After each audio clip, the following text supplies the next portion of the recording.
Glenn Gould's the Goldberg Variations had an enormous effect on me. I think that I listened to that music exclusively for at least 2 months because I was astounded at the colors and the dynamics and the phrasing that that he had and created and brought to that piece. I had never heard that piece play that way. And that aria at the beginning,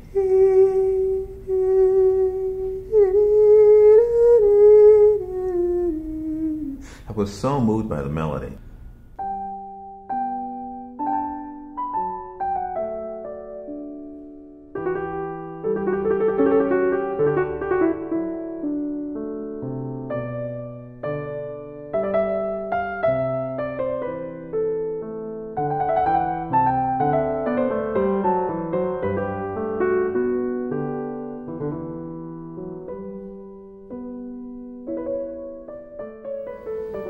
Gould was a huge influence on me, but maybe more in an abstract kind of way. Not that I'm trying to emulate how he plays. What I was influenced by was the fact that he had such a strong vision and wasn't frightened by anyone and just followed what he thought was important in the music and what his personal vision of this music was.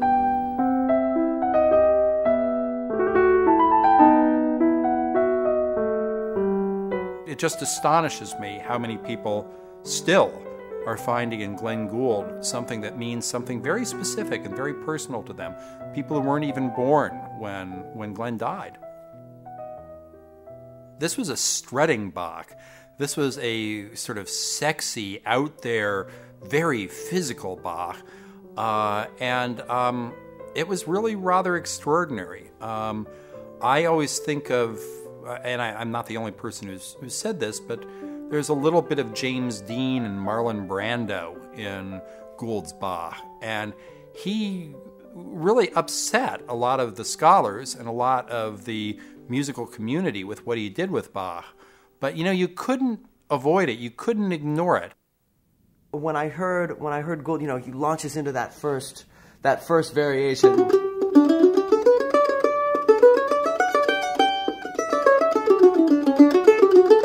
You know, and he's just got, and there's just such a, I mean, he's a rock star, you know, he's laying into it.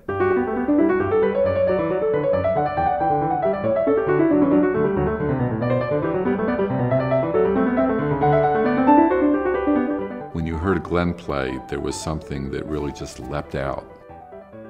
And Glenn Gould brought a vitality and a technicolor aspect. There was so much rhythmic propulsion in how he was playing, and very sort of, for many people, I'm sure, strange choices. He played in a very percussive way.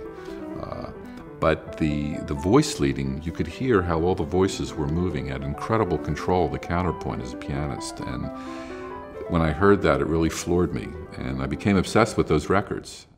I had seen him on one of the young people's concerts, and I had our lady in our local store called the Music Box. I had her order me several Bach concertos, and when I got those, I thought I would die and gone. I'd died and gone to heaven, because here I was hearing all of those running eighth notes, all of those harmonies, ta ta dum ba da ding da da da, all that rhythm, all that joy, all that magic.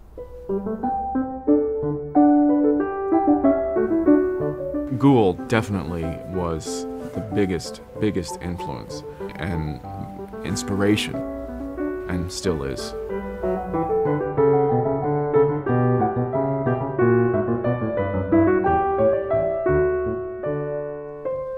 There was no avoiding the fact when listening to Glenn Gould speak about music and hearing him play at the keyboard that all of those neural circuits were firing constantly. I mean, this was a brilliant man who had a profound understanding of not only of the music of Bach, but of many other composers as well. when I play Bach and when I've heard Bach, whether it's on the radio or in a concert hall.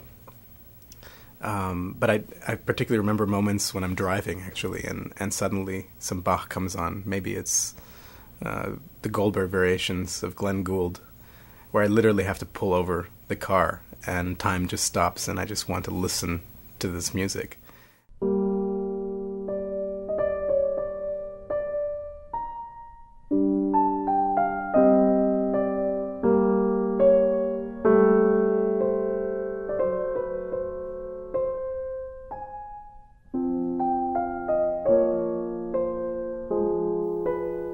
We took to each other immediately, and by the end of our first phone conversation, which was a rather epic phone conversation, we were already on the way to building a friendship.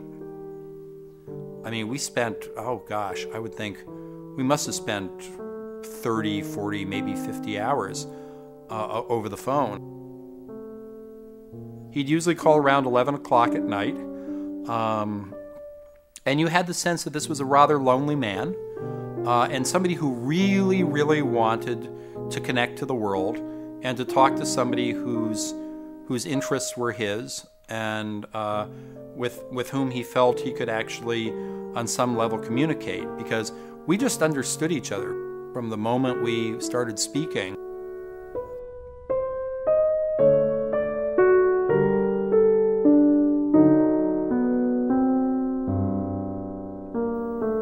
I actually only met him in person about a month or so before he died. The Goldberg Variations, the 1981 recording, had been completed, and I had listened to it and I just flipped out. I thought it was wonderful. From the very beginning, I thought that it improved upon the 1955 performance, that it was much deeper, much more thoughtful. It was really the sense of a summing up. And I felt that actually listening to it before I knew that Glenn Gould was going to die the week that it was released, which made it very eerie, since he'd started his career with the Goldberg Variations, and then in the same way that the Goldberg Variations comes back to the theme to complete, Glenn went back and re-recorded the Goldberg Variations.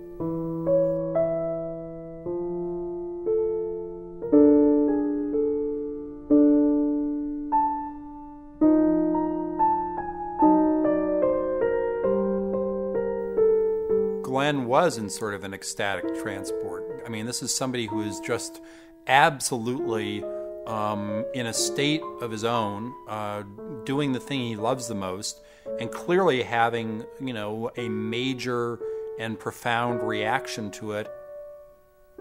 But he's clearly deeply, deeply emotionally involved.